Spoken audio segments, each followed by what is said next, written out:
E o Lula mal foi solto e o Bolsonaro e seus filhos ligaram a máquina de fake news contra o Lula.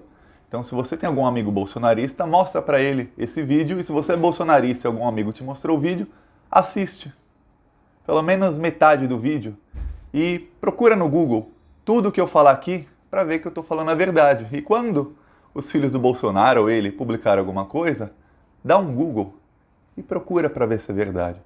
Primeiro, o Eduardo Bolsonaro, e veja bem, o Eduardo Bolsonaro ele é formado em Direito há muitos anos. Ele não falou isso de ingênuo, não. Ele sabe do que está falando e ele mentiu de propósito. Ele disse que a decisão do STF, que o STF mudou a lei para favorecer o Lula e para soltar o Lula, que essa decisão ia soltar mais de 100 mil presos perigosíssimos, entre eles assassinos, estupradores, ladrões, gente que cometeu latrocínio, todo o pior tipo de gente. É mentira. Primeiro, corrigiram o Eduardo Bolsonaro e disseram que, olha, não vão ser soltas mais de 100 mil pessoas. Tem direito a uma possível soltura cerca de 4.800 réus. E existe uma coisa no Brasil chamada prisão provisória e prisão preventiva. Assim, por exemplo, quando um bandido te rouba, te assalta, ele vai preso na hora, se a polícia o pegar, é claro. E ele fica preso. Ele não espera que ele seja julgado em primeira instância, em segunda instância, em terceira ou quarta. Nunca se esperou e não é agora que vai se esperar. Por quê? Porque a prisão preventiva, ou a prisão provisória, ou os outros tipos de prisão que há no Código Penal são para réus ou para gente que oferece perigo à sociedade, perigo de violência. Então um estuprador nunca precisou esperar até a sentença em segunda instância. Imagina, se não alguém estupra uma mulher, ele fica respondendo em liberdade, se não for preso em flagrante, e fica esperando a primeira instância, a segunda instância, agora até a quarta instância. Então é mentira. O Eduardo Bolsonaro ele mentiu de propósito. Outra coisa, se é um réu preso por lavagem de dinheiro ou corrupção e o juiz entende que há algum risco de ele usar a liberdade dele para obstruir a justiça, ou seja, para destruir provas ou para ameaçar testemunhas, é o caso de um dos operadores de propina do PSDB. Ele foi solto e ele começou a ligar para as testemunhas para falar: eu vou te matar, eu vou te matar, eu vou te matar. Ele foi preso de novo, antes de ser condenado. Por quê? Porque ele estava tentando obstruir a justiça. O juiz prende. E não adianta, vou entrar com habeas corpus e tentar soltar. Não adianta. O juiz que prendeu nega o habeas corpus. Por quê? Porque esse réu oferece perigo à sociedade. Ou ele está tentando obstruir a justiça, destruir provas, ameaçar pessoas, ou ele é violento. Uma das duas, ou outros motivos que o juiz pode entender. Então, dessas 5 mil pessoas que têm direito à soltura agora, porque foram condenadas em segunda instância por crimes não violentos, muitos deles não vão ser soltos, porque o juiz vai dizer: ó, ele pode obstruir a justiça. Outra coisa, o STF não mudou a lei. O STF não mudou lei nenhuma, o STF não legisla, o STF nem tem poder, nem se quiser, de mudar lei nenhuma.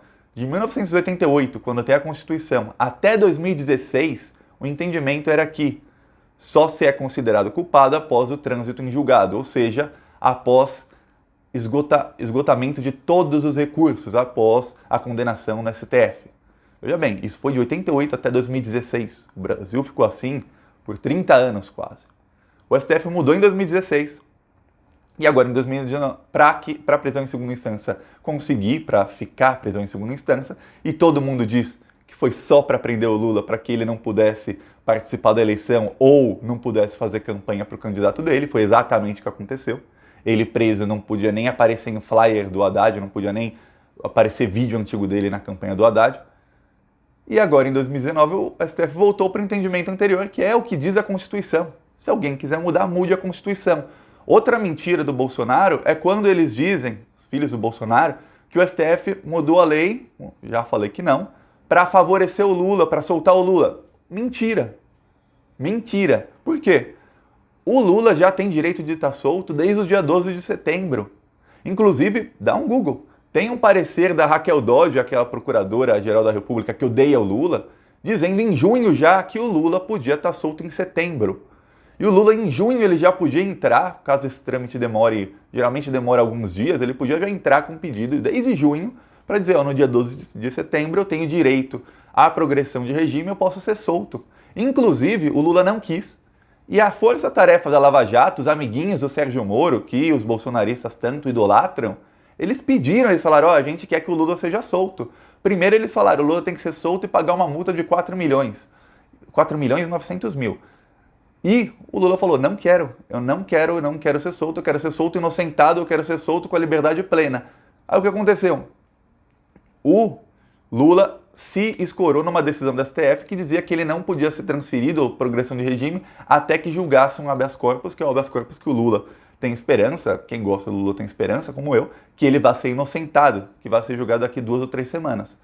E a Força Tarefa da Lava Jato recuou e falou, não, o Lula pode ser solto mesmo sem pagar a multa, porque os bens bloqueados dele já pagam essa multa. Aí, no caso, o Lula não teria ônus nenhum, ou seja, ele não teria prejuízo algum, porque ele iria para a progressão de regime, se ele é inocentado na última instância, os bens dele voltam para ele.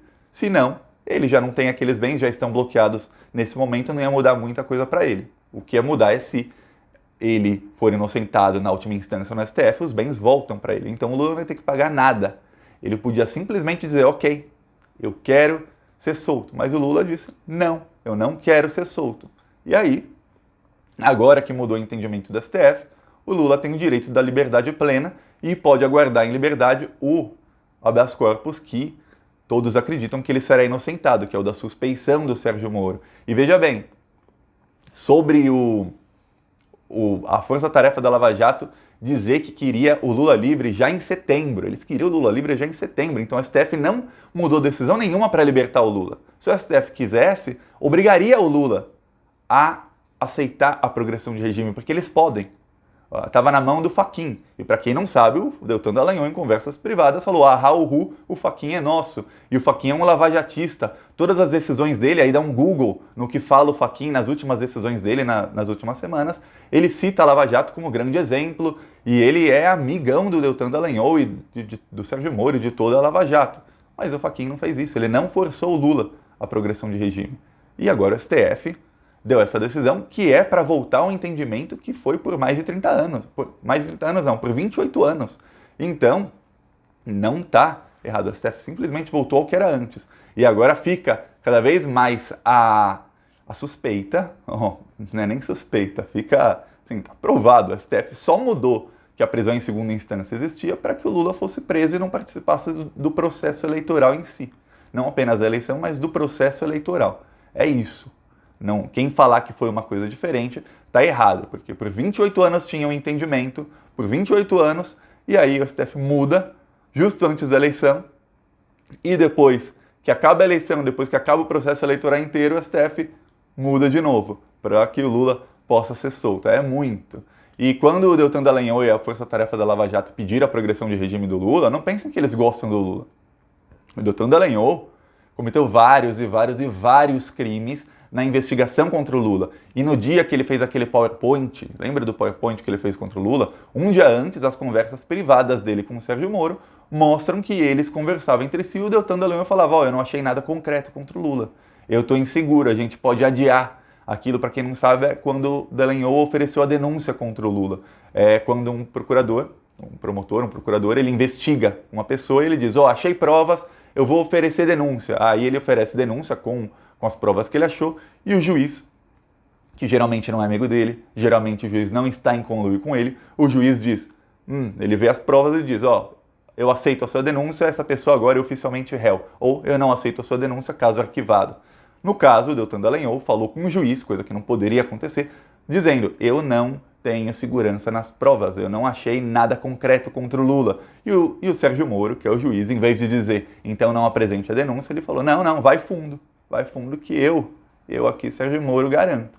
E o Sérgio Moro garantiu, e ele condenou o Lula por atos indeterminados. Leia a sentença, dá um Google, Lula condenado por atos indeterminados. Por quê? Porque a sentença do Sérgio Moro é cheia de ia. O Lula teria recebido uma reforma em presente porque ele iria comprar um apartamento, porque isso seria propina da Petrobras. Ia, mas não foi, é tudo ia. A sentença do Sérgio Moro tem mais de 400 ia ligado ao nome do Lula. Assim como a sentença da juíza que copiou e colou no sítio de Atibaia, também tem 450 ias, verbos com ia ligado ao Lula. O Lula teria recebido uma reforma no sítio porque ele seria dono, porque o dono do sítio seria beneficiário de alguma coisa, porque teria ocorrido alguma coisa na Petrobras e tudo ia, mas eles não têm uma prova dizendo, isso aconteceu. Não tem. Tanto é que ele foi condenado por atos indeterminados, quer dizer, o Sérgio Moro não sabe o que ele fez, mas que fez, fez.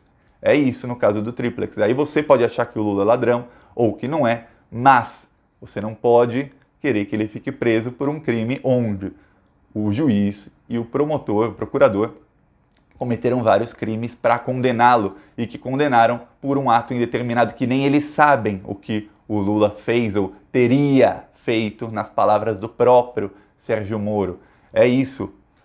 Quem disser não, mas o Lula tem as provas, não sei o quê, pesquisa no Google, porque ou você é gado ou você é gado bolsominion e você está sendo manipulado, ou você é mau caráter. Não tem outro tipo de pessoa que é contra a liberdade do Lula. Ou é mau caráter ou é mal informado.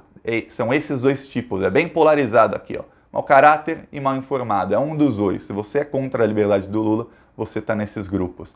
Agora, tem muita gente que nem gosta do Lula, mas defende a liberdade dele. O Reinaldo Azevedo, ele fez um livro chamado A República dos Petralhas. Ele inventou o termo petralha. Ele é um dos maiores antipetistas da história.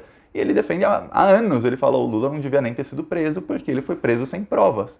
Aí ele viu que o monstro que ele criou, esse monstro do antipetismo, se voltou contra todo mundo, porque o Bolsonaro foi eleito. E aí tem uma outra coisa. O amor que as pessoas sentem pelo Lula é baseado em fatos. O Lula tirou 40 milhões de pessoas da miséria. O Lula melhorou a economia do Brasil, levou de 15ª economia do mundo para a 6ª economia do mundo. O Lula, junto com a Dilma, tiraram o Brasil do mapa da fome. Quem já passou fome, eu já passei, sabe como é ruim você abrir a geladeira e não ter nada, só tem água. Só tem água que é da torneira ou de um filtro velho que nem funciona direito mais. Sabe como isso é ruim? Sabe o que é acordar e não saber quando você vai comer a próxima refeição? E a partir do momento que a vida dessas pessoas começou a melhorar e que elas começaram a acordar, abrir a geladeira e tinha alguma coisa lá, e isso é muito feliz, essas pessoas têm sim um amor pelo Lula, porque em 500 anos elas não tinham isso. Chegou o Lula, elas têm. Então você pode falar o que quiser, mas isso aconteceu. Agora, quem tem amor pelo Bolsonaro é um amor baseado em nada, porque o Bolsonaro não mostrou absolutamente nada. Ele não diminuiu o desemprego, ele não aumentou os salários, ele nem sequer fala no tema desemprego e no tema aumento de salários. Ele não tentou melhorar a vida das pessoas mais pobres que mais precisam, pelo contrário, ele só dá dinheiro para os bancos e tudo mais. Então, o amor ao Bolsonaro é um amor baseado puramente em discurso e em antipetismo, não é baseado em fatos. Porque o Bolsonaro ele não fez absolutamente nada. Quando dizem, o Bolsonaro ele vai melhorar a segurança do país, o Bolsonaro foi deputado há 28 anos, ele não tem nenhum projeto, não teve nenhum, não apenas aprovado, apresentado, ele nem sequer apresentou projeto nenhum para melhorar a segurança, para melhorar a saúde, para melhorar a educação, para melhorar a economia, para gerar emprego. Nunca! Vários deputados apresentaram, vários projetos foram feitos, mas o Bolsonaro não fez nenhum. E agora, como presidente, o único projeto dele foi uma reforma que ele na campanha disse que era contra, senão não teria sido eleito. Não teria sido eleito. E depois ele começou com fake news a dizer que o Brasil ia quebrar se a reforma não fosse feita. E todos os economistas sérios dizem que não, que isso é mentira. E aí com fake news dizendo que não, o dólar vai abaixar se for eleito, o dólar vai abaixar se a reforma for aprovada. E o dólar abaixou de 3,80 para 4,20. Não abaixou, aumentou. A bolsa subiu, os bilionários ganharam muito dinheiro.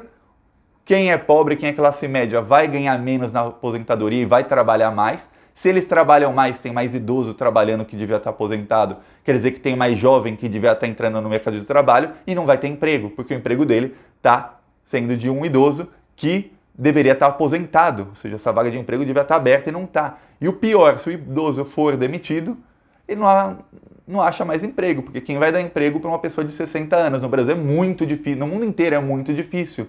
Muito difícil. As pessoas tendem a dar empregos, empresários, para quem é mais jovem. Então, é isso. O Bolsonaro não tem projeto nenhum, ele não mostrou nada nesses 10 meses de governo. Você pode ser bolsonarista e concordar com muita coisa que ele faz, mas ele não mostrou absolutamente nada. E o Lula, o amor que as pessoas têm pelo Lula tem um motivo. Você pode concordar ou não, mas tem motivo. O amor pelo Bolsonaro é só papo, só discurso, da boca para fora. Gostou do vídeo? Curte, compartilha, se inscreve no canal. Falou!